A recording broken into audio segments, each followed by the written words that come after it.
Hello everyone, I welcome you on the behalf of Rasa International School. I hope you all are doing good and safe at your homes. So today in this video, we are going to discuss about chapter number 11 of class 4th, which is weather, air and water. And in this part, we are going to discuss about sun and weather, which is on your book page number 114 to page number 150. So let's start weather, air and water. Has it not happened that when you are going to school in the morning, the sun was shining brightly, and while returning home, you found that it has become dark and cloudy? How did the weather change so suddenly?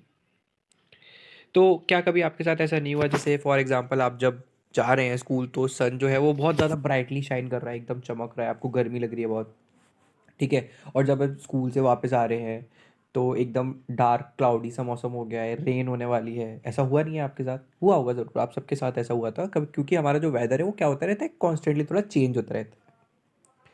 So weather can change from day to day and hour to hour. It also change over the year as per the season. तो weather क्या होता है, weather change होता रहता है हर दिन और हर are. मतलब ये हर दिन का वेदर अलग हो सकता है और हर घंटे का भी लगभग वेदर अलग हो सकता है। जैसे फॉर एग्जांपल अभी आपका सन निकल रहा है, ठीक है, अभी थोड़ी देर बाद बारिश होने लग सकती है, या हो सकता है थोड़ी देर बाद हवा चलने लगे। तो जो वेदर होता है वो डे टू डे भी चेंज हो सकता है और बाकी का आपका आर टू आर भी चेंज हो सकता है, मतलब हर घंटे भी चेंज हो सकता है। और कभी कभी वेदर को चेंज होने में क्या लगता है, बहुत सारे साल भी लगते हैं, ठीक है। तो इससे हम क्या कहते हैं, एज पर द सीजन, मतलब सीजन के अकॉर्डिंग उसको बहुत सारे साल भी लग सकते हैं, ठीक है ना। चलिए अब हम बात कर लेते हैं किसकी, sun and weather. Every season has its own weather. हर सीजन का क्या होता है, अपना अलग वेदर होता है। The weather condition depends on the factor such as temperature. The sun cause the change in the weather condition. अब देखो क्या होता है, सबसे इम्पॉर्टेंट जो चीज़ है वो क्या है, सबसे इम्पॉर्टेंट फैक्टर जो है बेटा आपके वेदर को चेंज करने में है, वो है आपका टेम्परेचर। अगर किसी रूम में आप बैठे हो और उसमें मैं चला दूँ 10 हीटर, आपको लगेगी गर्मी, भले ही कितनी भी ठंड हो, आपको लगेगी गर्मी, लगेगी नहीं लगेगी। इसका मतलब ये है कि टेम्परेचर ने आपका क्या कर दिया, बिल्कुल चेंज कर दिया। अगर 10 हीटर जल रहे हैं एक रूम में, आप बैठे हुए हैं, तो आपको क्या लगने लगेगी, गर्मी लगने लगेगी, बाहर कितनी भी ठंड हो, भले ही 0 डिग्री सेल्सियस वाली ठंड। अब क्या हुआ कि बहुत गर्मी है, आपके ऐसे ही रूम में फिर मैं 10 एसीज लगा दूँ, तो जब मैं आपके रूम में 10 एसी लगाऊंगा फिर आपको क्या लगने लगेगी, फिर आपको लगने लगेगी ठंड। तो टेम्परेचर का जो वेदर है उस पर बहुत ही ज़्यादा इफेक्ट पड़ता है। अब हमारे नेचुरल अगर हम बात करें, the ultimate source of light की बात करें, तो अल्टीमेट सोर्स ऑफ लाइट कौन है, आपका जो अल्टीमेट सोर्स ऑफ लाइट है वो सन है। अगर सन निकला है तो जो टेम्परेचर है वो बढ़ जाता है, अगर सन नहीं निकला तो टेम्परेचर कैसा रहता है, कम रहता है। अब जैसे विंटर सीजन चल रहा है, तो विंटर सीजन में क्या है, सन इतना नहीं निकलता है, तो उसकी वजह से हमारे आसपास क्या रहती है, बहुत ठंड रहती है। ठंड रहती है कि नहीं रहती है, ऑब्वियसली रहती है। वही गर्मियों में सन क्या होता है, बहुत ब्राइटली शाइन करता है, जिसकी वजह से आपको क्या लगती है, आपको गर्मी लगती है। तो टेम्परेचर का वेदर पे बहुत बड़ा इम्पैक्ट पड़ता है। फर्स्ट पॉइंट इसका फटाफट से पढ़ लेते हैं। The temperature of the earth depends upon its position with respect to the sun. You may have noticed that the weather at noon is comparatively hotter than the weather in the morning and evening. तो सबसे पहली बात क्या है, जो अर्थ का temperature है वो किस पर डिपेंड करता है, वो डिपेंड करता है पोजीशन टू द सन। अब देखिए मैं आपको पूरा बताता हूँ कि होता क्या है। जैसे फॉर एग्जांपल ये आपकी अर्थ, ठीक है, फॉर एग्जांपल क्या है, ये आपकी अर्थ। अब आफ्टरनून में क्या होता है और आपका जो मॉर्निंग है और इवनिंग में क्या होता है, मॉर्निंग के टाइम पे क्या होता है और इवनिंग के टाइम पे क्या होता है, जो सन की रेज है वो कैसी होती है, थोड़ी स्लैंटिंग होती है। कैसी होती है, थोड़ी सी स्लैंटिंग होती है। लेकिन जैसे जैसे आफ्टरनून आता है, सन क्या होता है, बिल्कुल टॉप ऑफ द हेड होता है, जिसकी वजह से बहुत सारी रेज आपको देखने के लिए मिलती हैं। इसीलिए जो नून का टाइम होता है, जो आफ्टरनून का टाइम होता है, वो सबसे हॉटेस्ट माना जाता है। क्योंकि इवनिंग और मॉर्निंग के टाइम पे जो रेज होती है वो कैसी होती है, वो स्लैंटिंग होती है, तो उसकी वजह से जो टेम्परेचर होता है वो इतना ज़्यादा नहीं होता, ठीक है। लेकिन जो आपका नून का टाइम होता है वो सबसे हॉटेस्ट होता है। हॉटेस्ट इसलिए होता है क्योंकि उस पर सन की रेस क्या होती हैं, बिल्कुल डायरेक्ट होती हैं।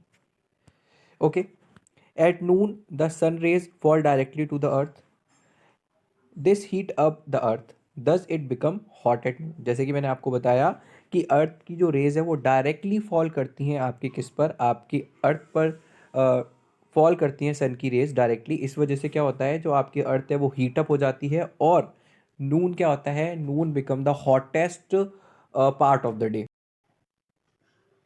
So in the morning and evening, the sun rays do not fall directly on the earth. They travel a longer distance to reach the earth and fall in slanting direction on the surface of the earth. Thus, it becomes less hot in morning and evening. अब हम बात कर लेते हैं morning और evening में क्या होता है। तो मॉर्निंग और इवनिंग में बेटा ये होता है कि जो सन की रेज होती हैं उनको बहुत लॉन्गर डिस्टेंस क्या करना पड़ता है, ट्रैवल करना पड़ता है। जैसे कि मैंने बताया ना आपको, इनको बहुत लॉन्गर डिस्टेंस ट्रैवल करना पड़ता है और नून के टाइम पे इनको इतना लॉन्गर डिस्टेंस ट्रैवल नहीं करना पड़ता। तो ये they fall slanting on the earth. ये किस पर कैसे पड़ रही है, ये स्लैंटिंग पड़ रही है। स्लैंटिंग मतलब थोड़ी सी टेढ़ी, थोड़ी सी तिरछी पड़ रही हैं, जिसकी वजह से क्या होता है, आपकी जो अर्थ है वो एज़ कम्पेयर टू द नून थोड़ी सी कैसी रहती है, थोड़ी सी कम गर्म होती है। ओके, तो जो मॉर्निंग और इवनिंग होता है उनमें आपकी अर्थ इतनी ज़्यादा गर्म नहीं होती ही, बल्कि नून के टाइम पे वो क्या हो जाती है, वो बहुत ज़्यादा गर्म हो जाती है।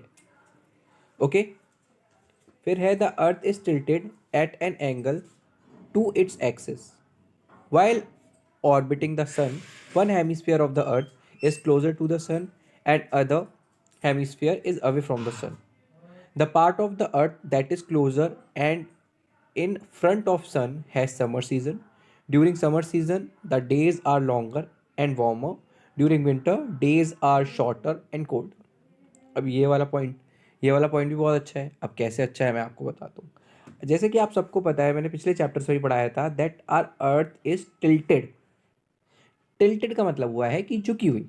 हमारी जो अर्थ है वो एक्सिस पे क्या है, झुकी हुई, फ्लैट नहीं, सीधी नहीं है। वो कैसी हुई है, वो झुकी हुई है। अब झुकी हुई होने की वजह से क्या होता है, जहाँ पर सन की रेज, इसमें क्या होता है, ऐसे करके सन है ये। अब सन की रेज यहाँ पर तो डायरेक्ट पड़ेंगी, यहाँ पर डायरेक्ट पड़ रही है, कोई दिक्कत नहीं है। लेकिन यहाँ पर देखो आप, यहाँ पर नीचे वाले पार्ट में क्या पड़ेंगी, ये थोड़ी सी दूर पड़ेंगी। तो एक हेमिस्फीयर में जो सन की साइड झुका हुआ होता है, ठीक है, वहाँ पर होता है आपका समर सीजन। और जो सन से थोड़ा सा दूर होता है, अवे फ्रॉम द सन होता है, वहाँ आपको कौन सा सीजन देखने के लिए मिलता है, वहाँ आपको विंटर सीजन देखने के लिए मिलता है। Because of the tilted. आपका एक क्वेश्चन भी था पिछले वाले चैप्टर्स में कि हमें, अगर हमारी अर्थ टिल्टेड नहीं होती तो क्या होता। अगर हमारी अर्थ टिल्टेड नहीं होती तो सीजन्स में चेंज ही नहीं होते। आप बताओ, हर टाइम ही समर होता फिर। क्योंकि अगर ये टिल्टेड है, टिल्टेड होने के मतलब झुकी हुई है, झुकी होने की वजह से क्या होता है कि एक जो वो होता है आपका पार्ट, वो क्या होता है, सन के पास होता है। जैसे ये वाला पार्ट सन के पास है तो यहाँ समर सीजन, ये वाला पार्ट सन से थोड़ा सा दूर है तो यहाँ पर विंटर सीजन। और जैसा कि आपको पता है, समर सीजन में क्या होता है, डेज थोड़े से बड़े होते हैं, थोड़े से लॉन्गर होते हैं as compare to the night. और विंटर में क्या होता है, आपके डेज थोड़े से शॉर्टर होते हैं, थोड़े से छोटे होते हैं। ओके, चलिए नेक्स्ट अब हम डिस्कस कर लेते हैं किसके बारे में। नेक्स्ट अब हम डिस्कस कर लेते हैं the heat of the sun cause wind to blow from one place to another. अब एक और अच्छा फिनोमेना मैंने आपको बताया। क्या बताया, ज़रा सुनिए। जो सन की हीट होती है ना, उसकी वजह से क्या होता है, उसकी वजह से विंड यानी कि हवा क्या करती है, ब्लो करती है। उसकी वजह से हवा चलती है, सन की हीट की वजह से। अब आप बोलोगे कि सर सन की हीट की वजह से कैसे हवा चल सकती है, इट इज़ नॉट पॉसिबल। कोई बात नहीं, I will make it possible, just read it. The wind blow from cold region to warmer region on earth. The air present near the surface of the earth is heated by the sun and becomes lighter. This warm air rise up. The cool air from the colder regions comes and take the place of warmer air. अब समझिए होता क्या है। देखिए क्या होता है, आपकी जो सन है ना, सन वो क्या करता है, आसपास के रीजन को हीट कर देता है। और जैसे ही ये इसको हीट करता है ना, तो क्या होता है, यहाँ की जो एयर है, यानी कि जो हवा है, वो क्या हो जाती है, वो गर्म हो जाती है। और गर्म हवा जो होती है वो क्या होती है, वो ऊपर की साइड जाने लगती है। कहाँ की साइड जाने लगती है, इट राइजेज अप। अब यहाँ पर तो खाली हो गया, यहाँ पर तो प्लेस खाली हो गया। तो ये प्लेस की जगह कौन ले लेता है, ठंडी हवाएं इनकी जगह ले लेती हैं। ठंडी हवाएं आती है और इनकी जगह क्या ले लेती है, इनकी जगह ले लेती है। Okay, so this is the thing. ऐसे करके क्या चलती है, विंड चलती है, यानी कि हवा चलती है लाइक दिस। ओके, नेक्स्ट अब हम डिस्कस कर लेते हैं last point of this video, that is the sun rays falling on the surface of water increase the rate of evaporation that leads to the formation of water vapor। तो क्या होता है, जब भी सन रेज क्या होती हैं, fall करती हैं, किस पर फॉल करती है, आपकी सरफेस पर फॉल करती हैं, तो उसकी वजह से क्या होता है, वाटर का जो टेम्परेचर है वो थोड़ा सा क्या हो जाता है, बढ़ जाता है, यानी कि इंक्रीज हो जाता है। और इंक्रीज होने के बाद क्या बन जाते हैं, वो बन जाते हैं आपके अपने वाटर वेपर्स। क्या बन जाते हैं, वो बन जाते हैं आपके वाटर वेपर्स। ओके, चलिए, तो अभी कैसे होता है मैं आपको बता देता हूँ। दरअसल जैसे कि आप देख रहे हैं, सन है, सन की जो लाइट है वो किस पर पड़ रही है, सन की जो लाइट है वो पड़ रही है आपके वाटर पर। ठीक है, वाटर पर पड़ रही है। अब वाटर क्या हो जाएगा, वाटर गर्म हो जाएगा।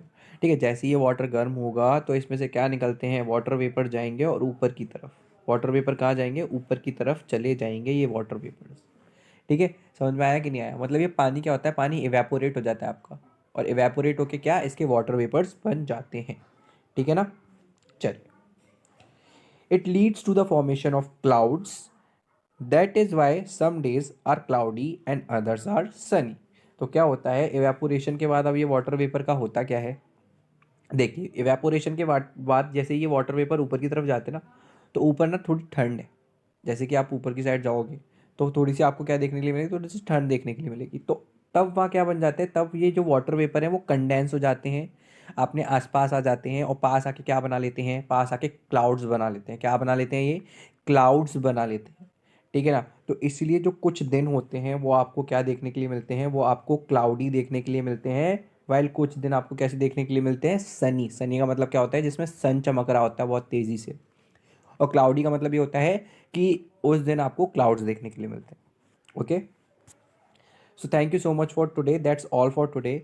आई hope you all are doing good and safe at your homes. So thank you so much.